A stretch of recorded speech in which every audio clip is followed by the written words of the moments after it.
Liz an opportunity to really share what we wanted to talk about. So I'm just going to go ahead and get started, and I'm sure more people will be joining in. But I am thrilled to death to have Liz Sara here. She is currently the chair of the National Women's Business Council, but I remember back in June, and I know Felina, you remember meeting Liz.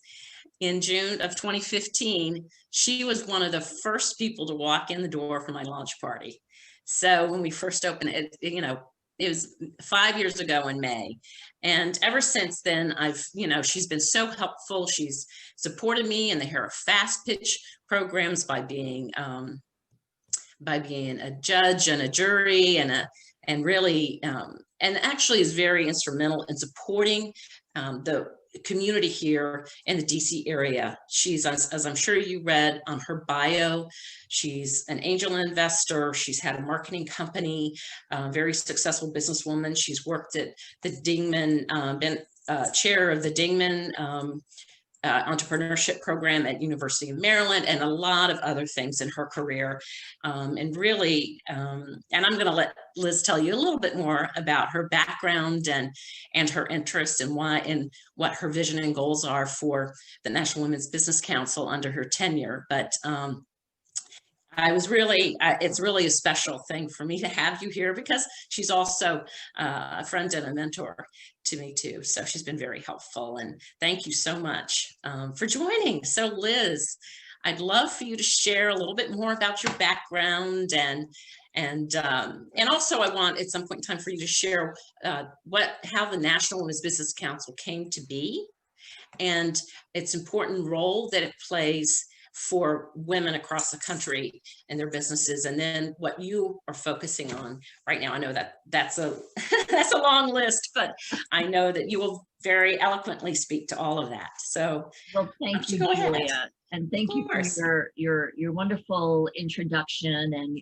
I'm a big fan of yours, and I'm just delighted to be able to have today's conversation with you and so many other very successful business women, many that I know that are on today and many more that I hope I will get to know. And everything that you're doing with Hera Hub is such an important part of our entrepreneurship community here in the DC area. And I think it plays a really important role providing the kinds of resources and support and mentors and programs that women really need to get those business ideas out of their head and into the marketplace. So keep doing what you're doing because it really does have a big impact. Well, thank you. Thank you so much. So I've been involved in the technology sector my entire career, and I'm a very non-technical person.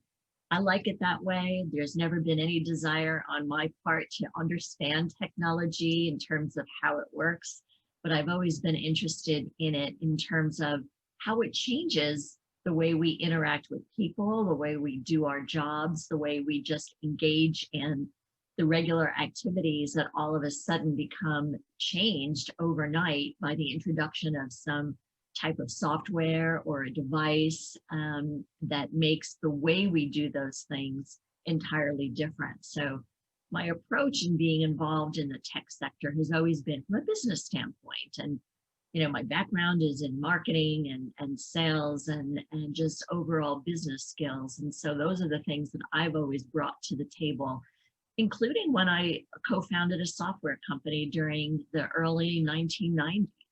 And back then, there was no internet yet. So we were creating a software platform for organizations to communicate and do business with their partners and their distributors and their resellers and their end user business clients, not the general public. And just being able to explain to them, why did they need this platform? Why was the fax machine no longer a good way of doing things? I'm sure half of you don't even know what a fax machine is anymore. But I've always gravitated to environments where it's a very disruptive product that is, changing in a big way the way some particular aspect of business gets done. And so that first software company that I was instrumental in getting off the ground ultimately pivoted. Oh, Liz, you unmuted. Yeah, let's see. I mean, you muted. There you go. Okay, Sorry. Hold. I might have. Sorry. Did any of what I said come Yes, across? yes. We Okay. ultimately pivoted. Yeah. All right, good. So somehow it got, I don't know, I must have touched something. I'm sure I did, since I'm very bad at all this technical stuff. But we pivoted that company and I put us smack dab in the middle of the e-commerce sector, which was really getting off the ground in the late 1990s, and built that company in a fairly short amount of time, from zero revenue when we got it off the ground to about 25 million in revenue in about 3 years. So learned a lot along the way, growing exponentially, just not in terms of the number of employees we had. We went from 0 to 300 pretty quickly. And we went from, zero revenue to, 5 million, 10 million, 15 and 25 pretty quickly as well. And it was sipping from the fire hose. And back then in the DC area, so I'm based in DC for those of you who are outside of our beltway, there were very few resources available to startup companies. And there were virtually no resources that were exclusively catering to women entrepreneurs and female founders. So we basically had to figure it out along the way. And some of us did, and some of us took longer at it, and some of us were more successful at it than others. And so when we chose to sell that company, and I'm thinking, what will I do next? What will my next startup look like? Or what problem will it address? A couple of the CEOs in this community reached out to me and said, hey, we can't bring you on board to run our company because I'm still here, but we sure need some help. And, maybe you can just come and consult with me for a few months. So what was going to be just a 3 or 4 or 5 month, in between transition for me has ended up being 20 years of working with startup CEOs and growth stage tech companies and helping them bring their company to the next level. And so over these last 20 years, I've probably worked with over 100 early and growth stage tech companies. They've all been technology companies, and they've all been marketing and creating and launching business to business products. So nothing geared to what we all do as home consumers in terms of our own activities or shopping or whatever it might be. And along the way, as you had mentioned, Julia, I got involved in investing some of my own money in other startups. So I've been an angel investor for a good number of years. Again, investing in the things that I know, which are software startups and those focused on the business enterprise, and got involved with the Entrepreneurship Center at the University of Maryland, first as a board member, as an entrepreneur in residence, and ultimately as the first female to chair that organization. And I served that organization for, I think it was a 2-year term. And one of the things that I felt we wanted to do is grow our visibility in this region and our impact. So we embarked on lots of outreach activities, lots of talks in front of groups where entrepreneurs gather, lots of events that we planned ourselves. And it was after that term expired that I was asked if I would chair the National Women's Business Council. And for me, it just seemed like a natural progression to, the very next stage in dealing with female founders around the country, not just in the DC, Maryland, or Virginia area. So I had only learned about that council maybe a year before I was asked to become the chair. And what I found out was fascinating. And one of the very first things that I wanted to do is increase our visibility. So the council is actually a federal commission. It's a small federal agency, and it was signed into existence by President Reagan back in 1988. And back then, what a lot of people didn't know, I included because I was in the workforce at the time, is that a woman business owner who wanted to take out a commercial loan for her company needed a male relative to co-sign that business loan. was in 1988. I mean, it's hard to believe that, just a little over 30 years ago, that was still a requirement that a woman couldn't get a loan out on her own. So this legislation that developed and that launched this council did away, fortunately, with that financial requirement. And it also set up a group of organization called Women's Business Centers around the country. And I'll talk a little bit more about that later.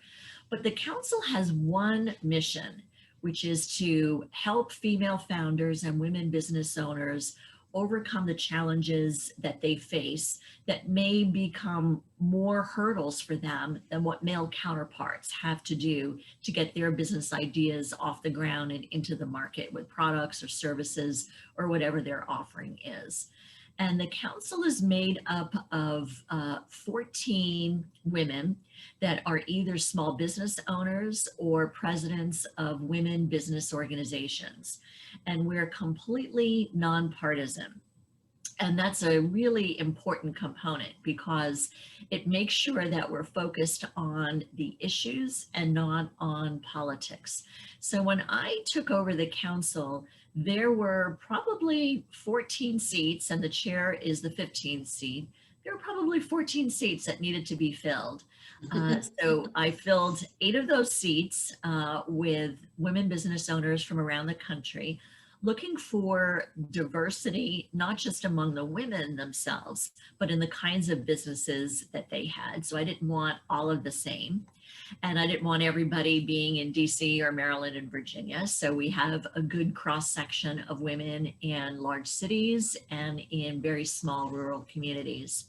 And then the 5 business owners I selected mainly for their reach and the backgrounds of the organizations that they run.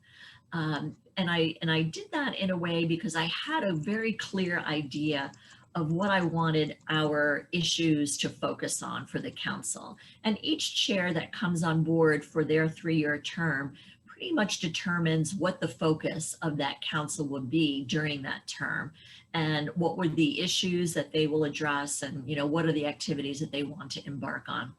So I wanted more women around the country to know that we exist because we're the advocate for women in business. And in order to do that, I felt we needed to have more of our finger on the pulse of what was holding women back, what were the problems. And so we instituted a whole series of roundtables that in 2019 we were actually able to do in person. So we crisscrossed the country and gathered women business owners from that city.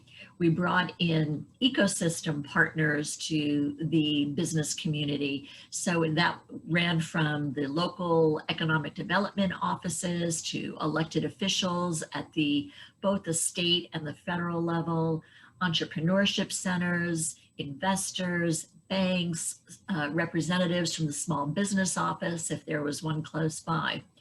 And we had each of these roundtables focus on one of the 3 issues that I felt would be our core mission for our term. So the 3 issues are, I think the first one is one that will always unfortunately be of importance because women still struggle with this, and it's access to capital. What can we do to help more women who want to get their business off the ground get the needed capital that's required to do that, to hire people, to get office space, to build a product, if it's something that needs to be manufactured or it's something that needs to be created, the resources, the money, the dollars to do that. So access to capital is one of our key areas. The second is, how do we motivate and encourage more women who have entrepreneurial aspirations to think about starting a business in a STEM-related area? When we look at the demographics of women business owners and what kinds of companies do they have, a vast majority, more than 50%, are in the consulting arena. And that's everything from professional, scientific, and technical consulting, which could be a scientist, a graphic designer, a CPA, a yoga instructor, any of those things would fall into that category. And when we look at the number of companies in STEM related fields, only 15% of them are owned by women.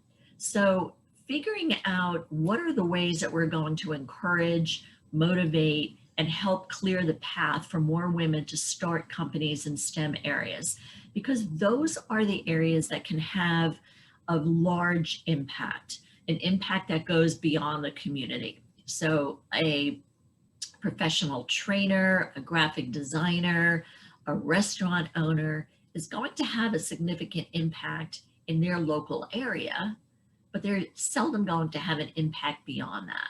And we feel that more women need to have more of an impact, not just at the national level, but also the international level. And in order to do that, they need to have a company that's scalable and that has a broad and more highly impactful product suite or solution suite.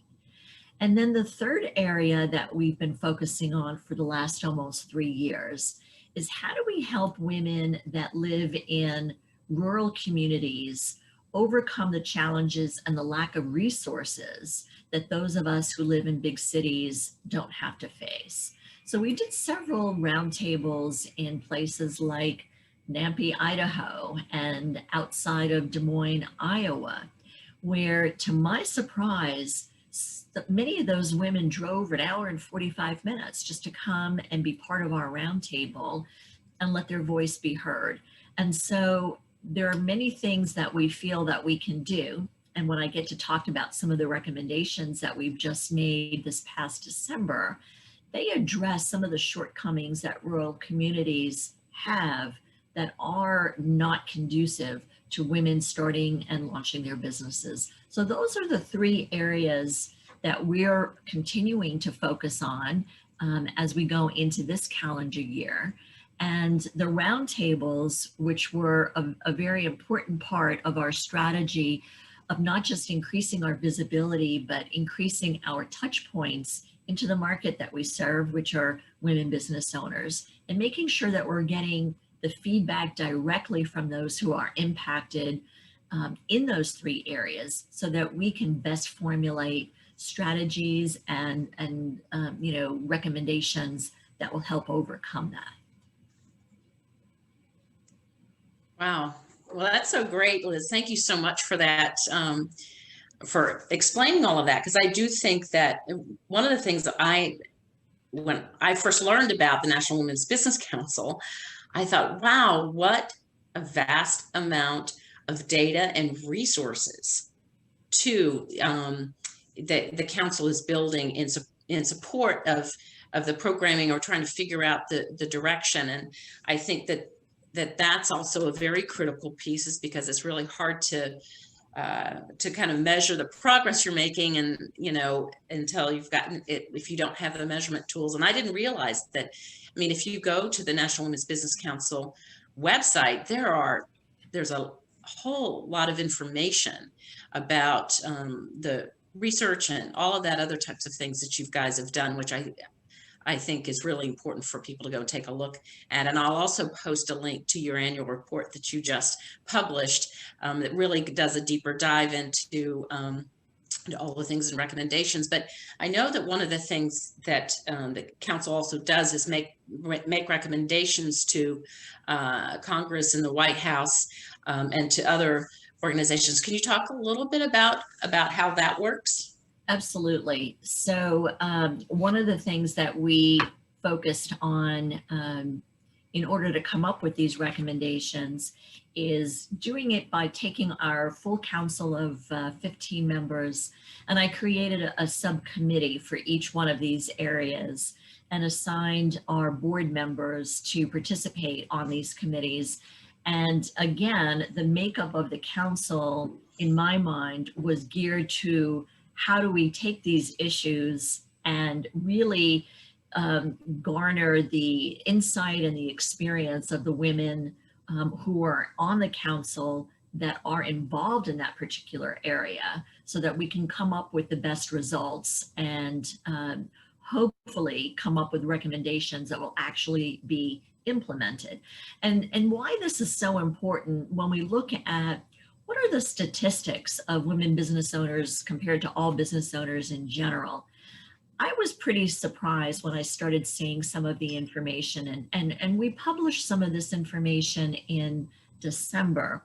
And we did a project with the census in order to pull some of the statistics that I'm about to share. So let me start with going back to the early 1970s when women businesses were first counted in the annual business survey by the census. So up until then, there was no gender question. So you really didn't know whether a small business was owned more by a male or a female. But the addition of that gender question put the stake in the ground with how is the impact of women businesses compared to all businesses. So back then, women businesses comprised about 4.6% of all small businesses. We fast forward to current days when women-owned small businesses now make up 42% of all small businesses. So to give you some numbers as to what that looks like, there are approximately 12 million women-owned small businesses. But this next data point was shocking to me. Of those 12 million, 90% of all women-owned small businesses have no employees. It is just the solo female-preneur. And those 90% of non-employer, we call them non-employer firms, actually generate a significant amount of revenue. In fact, I don't want to get this number wrong, but it's $286 billion in revenue of about 10.6 million women-owned businesses with no employees. Now, half of all women-owned businesses with no employees, so about 5 million, generate less than $10,000 in revenue. So there's a huge disparity. Half of all women-owned businesses generate $10,000 a year, and only about 5,000 generate over $1 million. So as a council, when we look at, well, which group are we going to help here? We really want to help all of it. And when I look at what are our recommendations in these three areas, we're sort of making sure that we're not focusing on one and not the vast majority. And so when I look at some of the recommendations that we made in the access to capital, so whether you have one employee, no employees, 50,000 in revenue, or 5 million in revenue, you need capital at different stages of your company's life cycle to do different things, whether it's either to get started or to expand, to hire, to get another facility, whatever it might be.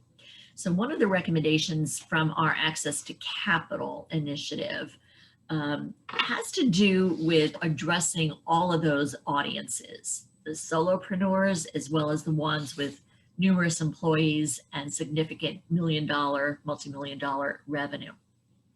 So it has to do with the federal investment angel tax credit. It was a bill that was introduced in 2019, actually, which would bring more capital to the table in the form of angel investors. So I had mentioned that I've been doing angel investing myself, but most angel investors are not women, and most angel investors invest in technology. Well, if this bill gets passed, it will broaden the table and bring more angel investors to the table in the local communities around the country. Because even in a rural area, there are the wealthy doctors and attorneys and car dealership owners that may not ever consider themselves an angel investor because, we watch the show Shark Tank, and they may not see themselves in a role as a financial supporter of the businesses in their community.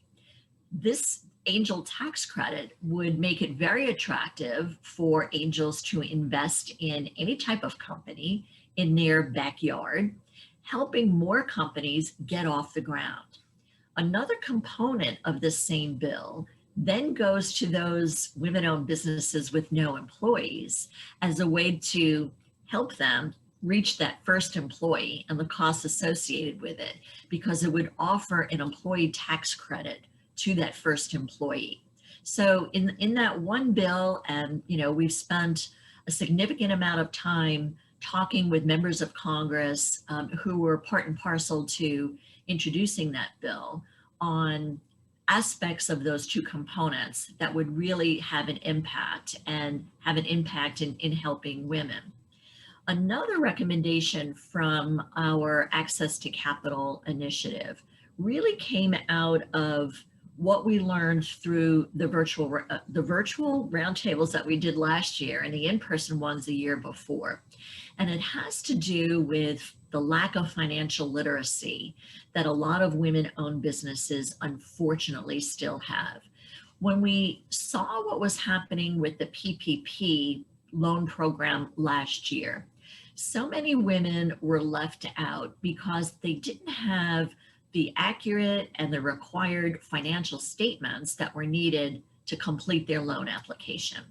And so one of the things that we are recommending in this current annual report, and I want to get this right, is that there is a financial literacy and education committee that's part of a federal agency that we feel the SBA should work closer with in terms of all of the SBA loan programs and provide this very robust set of learning programs that are online and easily accessible to women so that they can get up to speed from a financial standpoint, both the understanding of their own business and their ability to get loans, not just through the SBA, but through local lenders that offer commercial loans.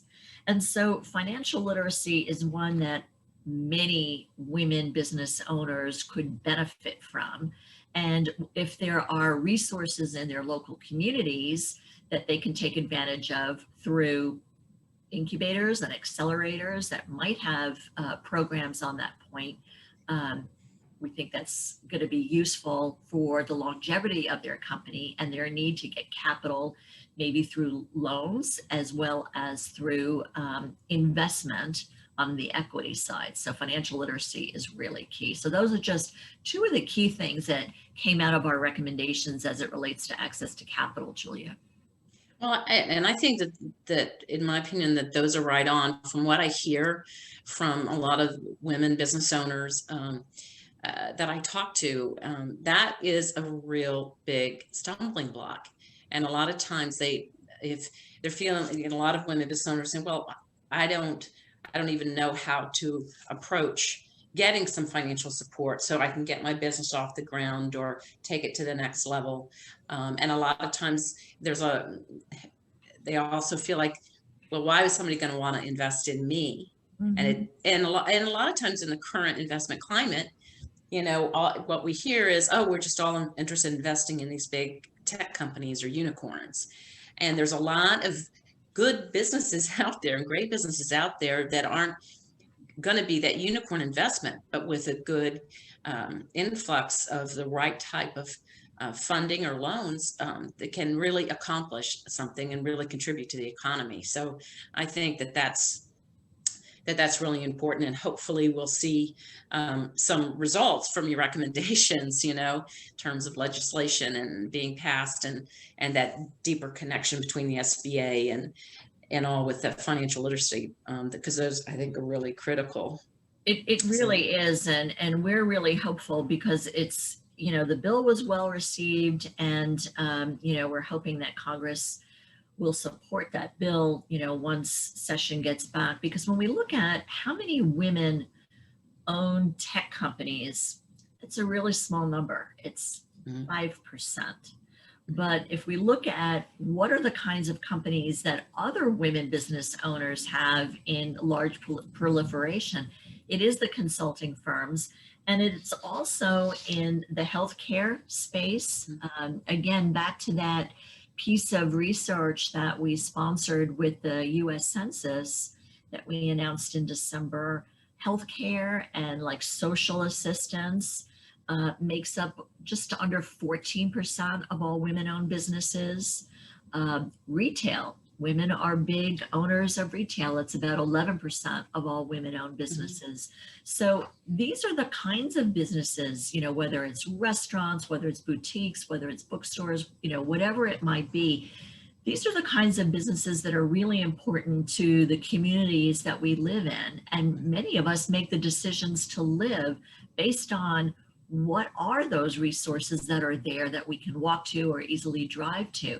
And if we can encourage the people that live in those areas that have the financial means to make investments in these kinds of companies, it provides another source of revenue that might not otherwise be accessible to women that are not tech owners, because tech venture capitalists invest in tech companies, not in restaurants, not in a boutique or, you know, a graphic design studio, for example. Yeah, it's really critical. So one thing I neglected to mention at the beginning is we are going to leave some time at the end of the session to for Liz to answer some of your questions. So if you've got some questions you'd like to ask, you're welcome to put them in the chat, and we'll take a look. Or since we don't have a super huge group, we can even do the raise your hand sort of thing. But we're gonna leave about 15 minutes at the end. So hopefully you'll make note of some questions that you have and get her response.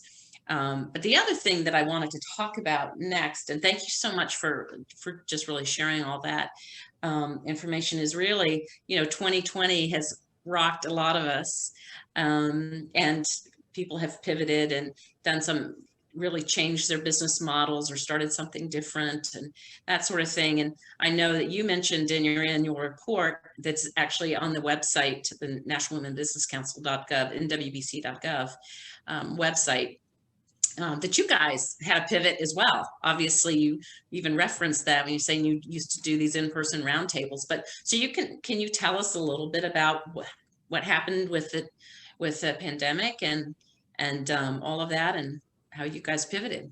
Sure. So just like many other organizations and companies that went from doing in-person activities to virtual ones, we very quickly moved our roundtable series to a virtual one. And it's not exactly the same as when you're there in person and you're sitting around a table and you can have conversations in the beginning and during and after, but they still worked extremely well. And we still had a great interest and participation in them. And all of them really generated important information that went into our deliberations on what are the things that we can do to help you know, women in this particular area.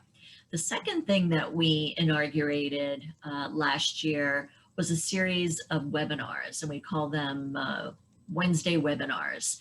And we invited outside speakers, whether they were from government, whether they were from the private sector, who related to one of these three issues by virtue of the fact of the work that they performed or the research that they might have been engaged in or the programs that they provide to the public. And so those webinars became a resource, if you will, to the community of women business owners, you know, in one of those three areas. So it was a combination of us being able to marshal some resources outside of our council to help direct women to things that were going to be helpful to them as they were navigating, you know, the makeup and the focus of their company when things were closed last year. So it was the webinar series, it was the virtual roundtable series that became, you know, the two very big ways for us to stay in front of the community of women in business, and a regular ongoing approach to sending out newsletters, you know, and press announcements and social media conversation. So I was very excited by looking at some of the statistics that our communications director, has been collecting over the years, and she's on this call right now because I see her name there, Tamara Roge. Thank you, Tamara. But we've increased our engagement, and it's not for the sake of increasing the engagement. For me as a marketer, it's for the sake of having a better handle on what's holding women back. What are the things that we need to help fix? And when we look at rural women entrepreneurs, what those of us that live in big cities, we're so shocked at is the problem of availability of broadband. You think, how could that be? In 2021, what do you mean you can't have like instantaneous broadband? Well, there are parts of the country that barely have regular internet access, not even broadband. And when you think about how important that is, especially this year that we just came off of, where just about everything was digital and virtual, think about the disadvantage there. So some of our recommendations that address this problem, and we looked at, and our committee, looked at what is working in the areas where we have seen some successful additions to broadband reach and inclusion. And a lot of it really has to do with private sector, public sector kinds of initiatives. And so that became a big part of our recommendations under that rural focus. And another, believe it or not, has to do with availability of childcare. And so if a woman is going to start a company, but she's got little kids at home and doesn't have a way of engaging a childcare service provider so that she can focus on starting the business, well, those kinds of services are not as abundant in rural areas as they are in Chicago and Dallas and Boston and New York City.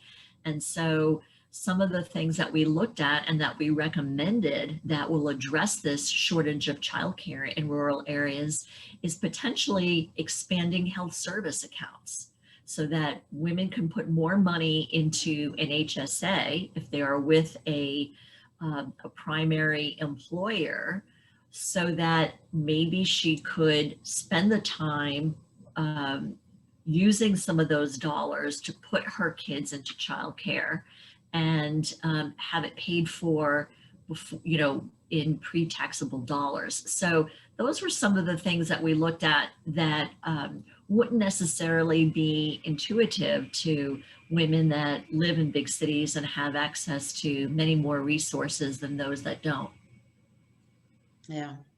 I think we all have, 2020 has really starkly made us a very stark comparison between, a lot of the struggle that people have when they don't have this access to the internet and to the services that people get in a bigger city. And that even it's hard enough to start a business and keep a business going. It's very challenging if you don't have what we would consider a basic business thing. So, but looking forward to 2021, I know we mentioned that your tenure will be up over the summer.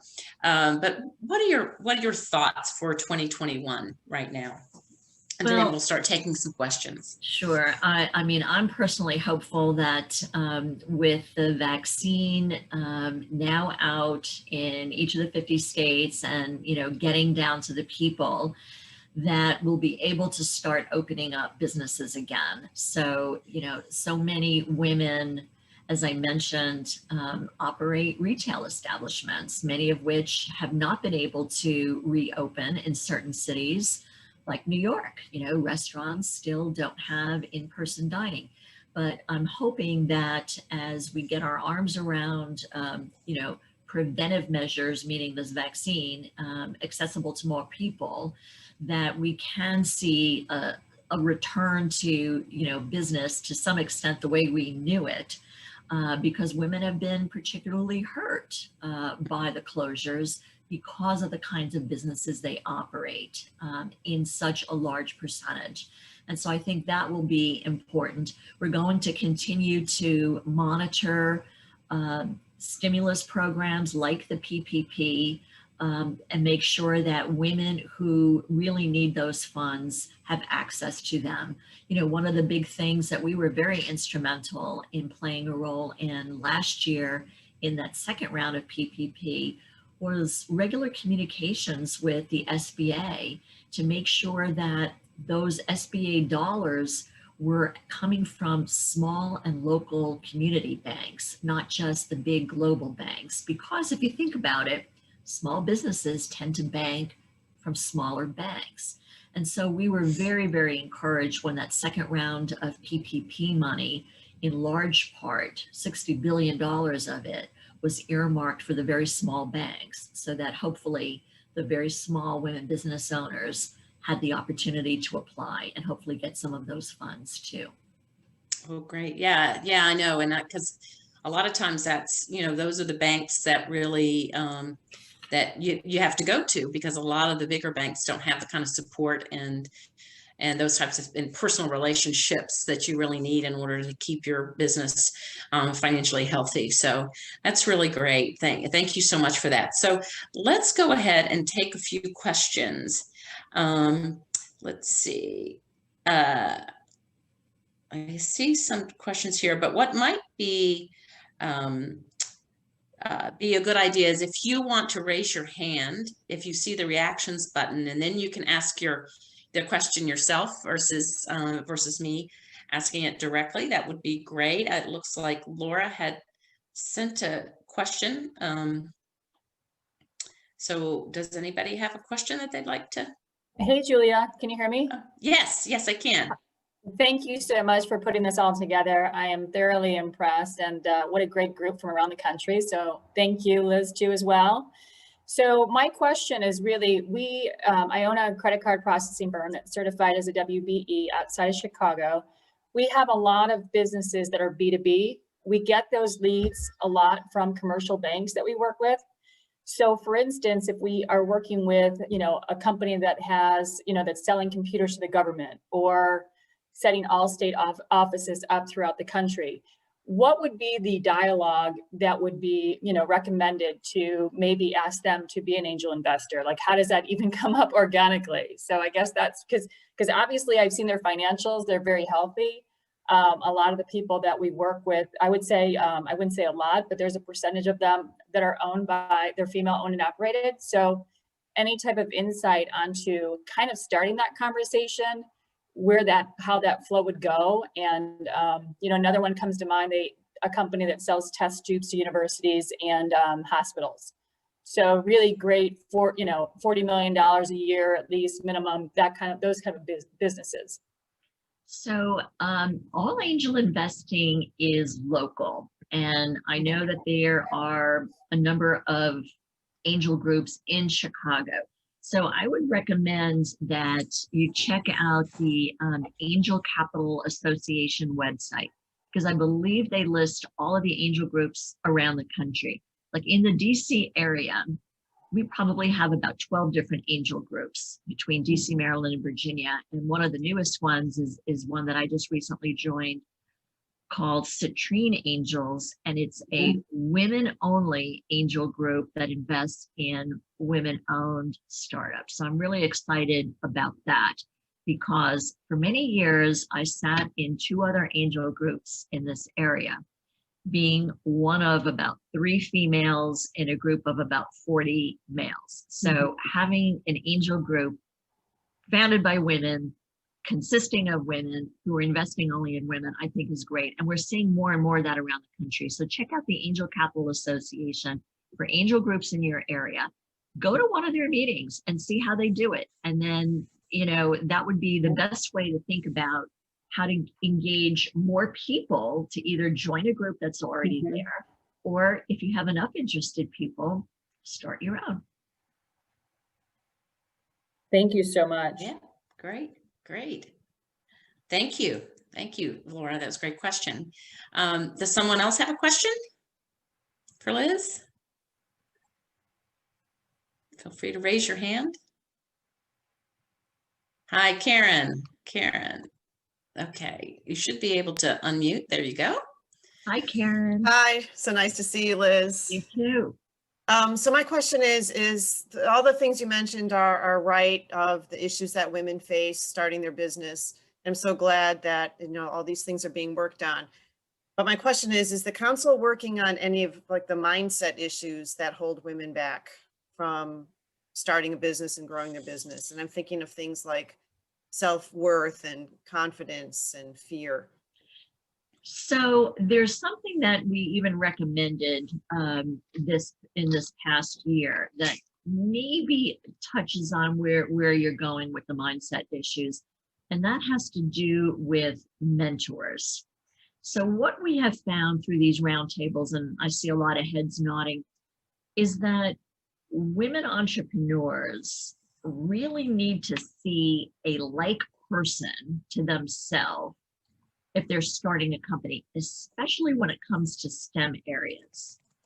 And there is a group, it's sort of a quasi-government group called SCORE. And it's been around for many, many years. And it's a network of about 10,000 business and retired business executives that volunteer their time to help startups. Well, we recommended that SCORE needs to start looking a lot more like the startup community looks. So not all old white men. We need to see women of color. We need to see women of different ethnic backgrounds, and we need to see women mentors in SCORE in a broad variety of companies. And, you know, we think that that's important to give the kind of encouragement and motivation to young women that want to start a company outside their comfort area. And so often the reason why we've heard women start traditional businesses, which is the boutique, the restaurant, the bakery, is because it's the things that they know, it's the things that they like. And I'm usually telling groups of women when I'm speaking to them that, hey, you know, I'm not a software developer and I've been in the software business my whole career. Successful businesses need a broad variety of successful skills. You need a finance person, a legal person, a marketing person, a salesperson. And so you don't have to be a chemist to start a company that uses chemical engineering in something. You have to have a passion for something. But if you had a mentor that looked like you doing something like what you want to do, we think that will go a long way.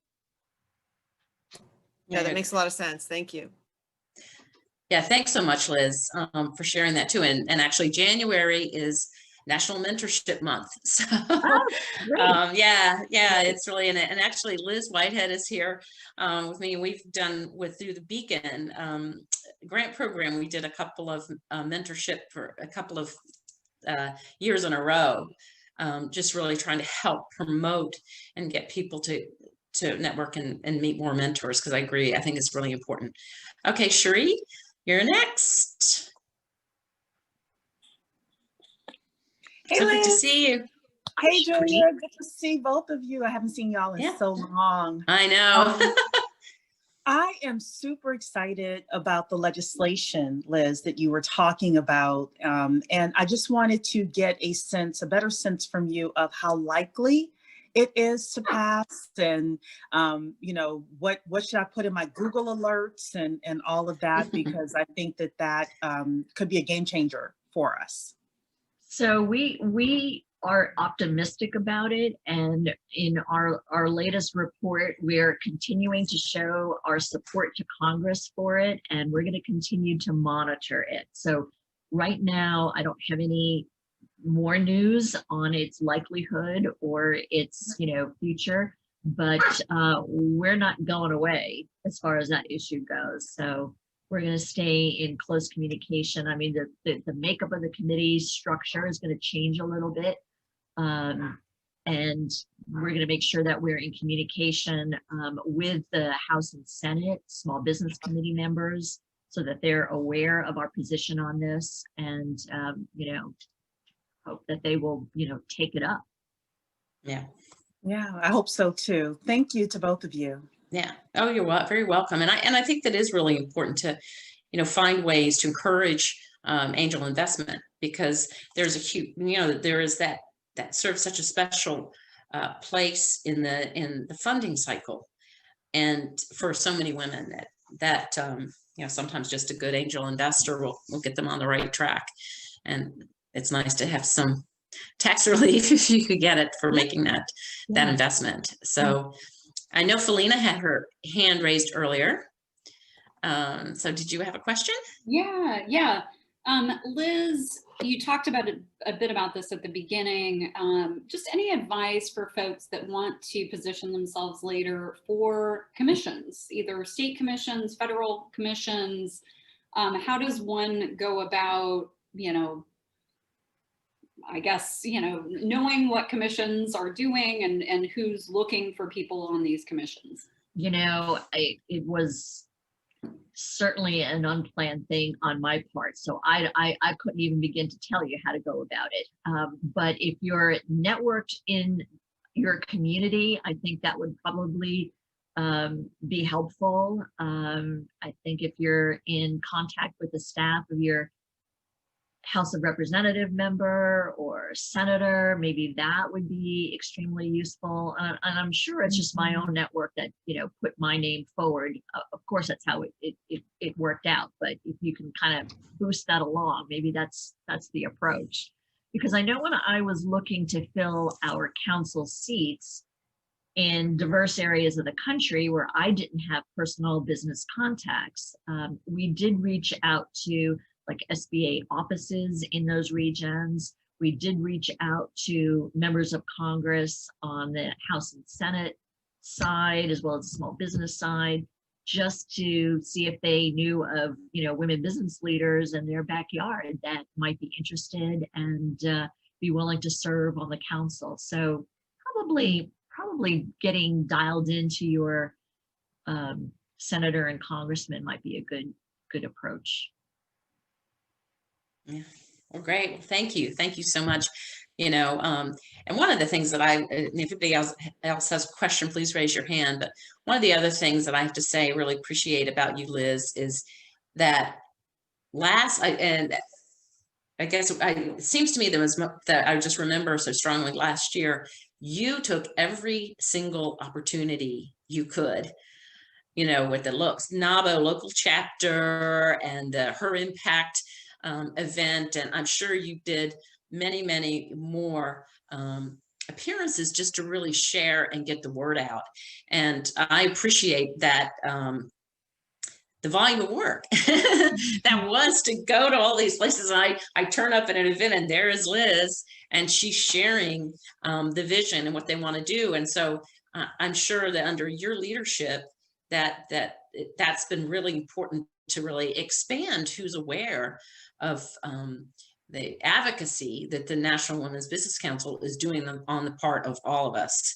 So I just want to put that out there, because I remember seeing you everywhere. Well, thank you. And I invite everyone to go to the nwbc.gov website and sign up to get on our mailing list, because we will continue doing virtual roundtables and these webinars that I referenced. And this way you'll get updates on what we're up to and, what activities, we're focusing on. So join us there directly by getting onto our email list. Connect with us on LinkedIn. We have a LinkedIn page. We have a Twitter page, Instagram, and connect with me. I mean, I'd love to connect with all of you if we're not already connected on LinkedIn. So please do, because I'm always posting things about our NWBC updates and what we're focused on. So it's just a good way for us to get the word out in different smaller channels, and then you can share it with your own network, because the more we know that is holding us back, the more we can do. And the beauty of it is, and I've got to say this, given all the politics that go on in Washington, the one area that is outside of it all is helping women business owners. So, we walk into an office and they're like, yay, you're the ones that are helping women in business. Good, come sit down. We want to hear what you have to say. So we really do have a good relationship with the elected officials, with the senior executives at SBA and some of the other agencies. And so the more we can show we're making recommendations that will have an impact, the more they're going to want to be part of that. And hopefully, the more that will get accomplished. Great, thank you. Christina, you had wanted to ask a question. We've got a couple of more minutes left. Thanks, So, Julia. Yeah. Thanks, Liz, for the overview and the session. I had a question. So I volunteer with an organization called Girls in Tech, and you had mentioned, getting more women involved from the high-tech sectors and in STEM to start their own businesses. I'm wondering, does the council either work with other programs, or have you seen initiatives that help get women that are working, maybe they're working in STEM or working in tech, and then getting them into starting their own businesses? So are there either programs that the council is working with or others that you're aware of that help get women that maybe don't come from a traditional, MBA or business background, but are working in those sectors to start their own enterprise? So one of my council members is the president of the Association of Women in Science. And take a look at that organization, AWIS. And they are all about how do we get young women to get involved in STEM, either as a career path or in starting their own enterprise. And they've been in business for quite a long time. So they've figured out what are the programs that will help do that. So take a look at what they've got, take a look at what their programs are, and maybe you can sign up to be part of their email list and get invitations to the virtual and hopefully one day again soon, the live events that they do. And then look at the entrepreneurship centers at the universities that are in your area, because many of the entrepreneurship university centers do have outreach programs into their community to help them as well. And then look at the incubators and the accelerators, because the ones that are in place, if they're broad and focus on all incubators, like Karen had worked with Montgomery County incubators in running several of them over the years. Many of them are providing mentors, lunch and learn programs, and other resources that will help women as well as guys in the community, get to what they want. Well, great. So, incubators, entrepreneurship centers at colleges and universities, AWIS, those are a couple of good places to start. Well, great. Well, thank you so much for also the very practical advice for everybody. It's been wonderful to have you on. I know we're at our 4 o'clock hour, so we want to respect people's time. We did make a recording of this, so we'll be sending it out just in with our thank you email for attending. And again, please feel free to connect with me. I'm on LinkedIn as Julia Westfall, or with Liz. It would be really great to connect if we aren't already connected. And thank you so much, Liz, for all the support and your dedication to supporting all of us. Thank you. and Thank you. and our aspirations for having a successful business. So thank you all so much for coming. I appreciate it. It was great to see all of you. And thank you. Thanks, Liz.